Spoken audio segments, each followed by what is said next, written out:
Left side, front row, Michael. Steph, Michael Grange from Sportsnet, over to your left. How you doing? I'm good. How are you? Welcome. About what point did you guys really start noticing that Toronto could be a team you'd end up crossing over against, number one? And was it as far back as last summer? And number one, how kind of refreshing maybe, is that, if that's a word, for you to have an opportunity to be in a finals that doesn't involve Cleveland? I mean, probably the last 4 years, honestly. They've been knocking on the door. You always, keeping up with what's going on in the other conference, through every playoff run and chase. And obviously this year's the year they got over the hump. So realistically speaking, it was 10 days ago or what, 5 days ago when they, won Game 6 that you kind of lock in on what that experience is going to be like. One, starting on the road in the finals. Two, playing against a different team other than Cleveland, because Cleveland and the finals are pretty synonymous for us with our experience. But I would say just this entire year has been kind of wild for us, chasing the same goal but doing it with a lot of noise around us, and to be able to start here in Toronto against a different opponent in our fifth, straight finals, creates a great edge for us, and I like the energy that we're coming in with for Game 1. Miriam Medaya from CBC Radio Canada. To follow up on what you just said, what is your mindset coming in and playing the first 2 games ever finals outside of the United States here in Toronto? Honestly, that didn't really come into play for us. We've been here before. We understand the hoopla and the pandemonium around the finals and how different things are when it comes to just the schedule and the vibe. So we've seen a lot, and we'll be ready for it. It's just kind of got to get settled in, early. We know the crowd's gonna be crazy, and for us, it's a great opportunity to go out and just give her 110% and figure it out. And for your family, what does it mean to be back here?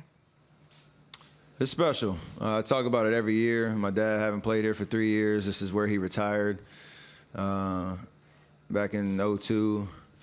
I lived here for a couple years, went to school out here. So my wife grew up in Markham, right down the street. So a lot of family history, and a lot of, that side of the family still lives here. So I look forward to coming back here every regular season, and now to be in the finals. Something I've honestly been looking forward to if they ever, made it. So it's here, and going to enjoy it. Right side, 5th row, Tim. Steph, Tim Reynolds with the AP. What is sort of makes Kawhi so maybe more difficult to defend now than he's ever been before? And to that end, what sort of a comfort is it knowing that at any time you guys have an Andre or a Clay or a Draymond who can be in front of him whenever you guys choose to match up however you will? I mean, he's tough. Obviously, he's been playing amazing this whole playoff run and really all season. He's always at his own pace and never seems to get rushed or be in a hurry. He's obviously physically gifted and strong and can get to his spots, but he's become a really good shooter. When he gets even off the dribble, getting to a spot, rising up. And his counters are pretty solid too. You take one thing away from him, he can shift directions, try to get a shoulder by you, and get into the paint. And he uses the entire floor really well. So for us, knowing, like you said, we have some beyond capable defenders to guard him. It's going to take on that one-on-one challenge. It's going to be important, but it's also, like we always say, and what we always do when we're executing, at a high level, is it's all 5 guys being on a string, being able to send help and rotate, and they have shooters as well that you got to be aware of. And as of late, the Milwaukee series, some guys got hot and played off Kawhi really well. So you want to make it as difficult as possible on him. and all the other guys who were helping and rotating, try to take away their threes and rebound the basketball and make him defend on the other end as well. Left side, fourth row, Kareth.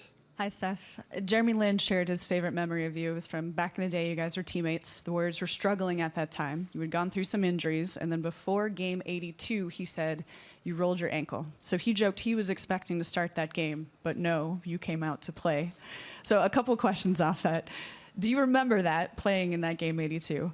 Do you have a favorite moment with Jeremy? And then what is the bond that forms between young players on a struggling team, and how does that carry forward? I vaguely remember that.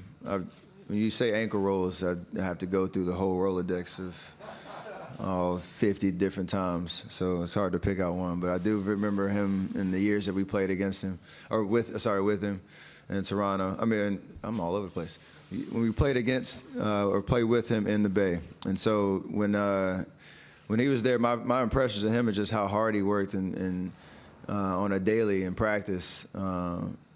Challenging me, challenging other guards that we had, Clay, in terms of trying to make us better and establish himself as an NBA player.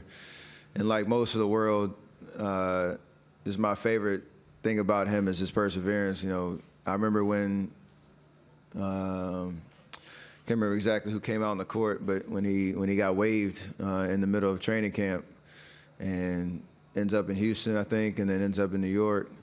And obviously, Linsanity takes over. It's not a lot of people that can, go through that many defeats, if you will, and still have the self-confidence that, whenever that opportunity does present itself, I'm gonna take advantage of it. And he's made an amazing career, out of that. So, and just him as a human being, he's a great dude. That when you talk about guys on struggling teams trying to make it, that bond and that work ethic and just the attitude of we're just going to appreciate every opportunity we have to play basketball, that means a lot for sure. Two more questions, front row, left. Hey, Steph. Mark Medina, Bay Area News Group. What's it going to take for the team to continue to hold down the fort without Kevin, given the unique challenges that Toronto presents? We just keep doing what we've been doing and doing it by committee. We've had amazing contributions from everybody on the bench that's come in and produced for us on both ends of the floor. So we're going to have to play smart. Myself stay out of foul trouble. Draymond continue to do what he's doing in terms of dominating both sides of the floor. And just play with confidence and play fast, play loose. And as Coach say, play discipline. So, we know what we're capable of, and when he does come back, we'll be able to transition and hopefully elevate our game even more. So, great opportunity for us, no matter who's playing. Final question, right side in the back. Josh Lewenberg, TSN. Steph, in your years playing against Kyle Lowry, watching Kyle Lowry, where have you seen the evolution in his game, and what challenges does he present in a 7-game series? I mean, he's tough and scrappy and just a high IQ, basketball player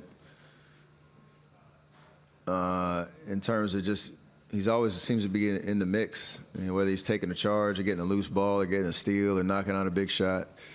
And I know he's heard a lot of noise throughout these playoff runs here in Toronto, trying to get over the hump and whatnot, but he's just a very solid basketball player that knows how to play the game and knows how to impact it. So you just got to know where he is at all times. You got to match his energy because that'll be there, especially at home, and that it's gonna be fun. And guys like that bring the best out of you for sure. Thank you.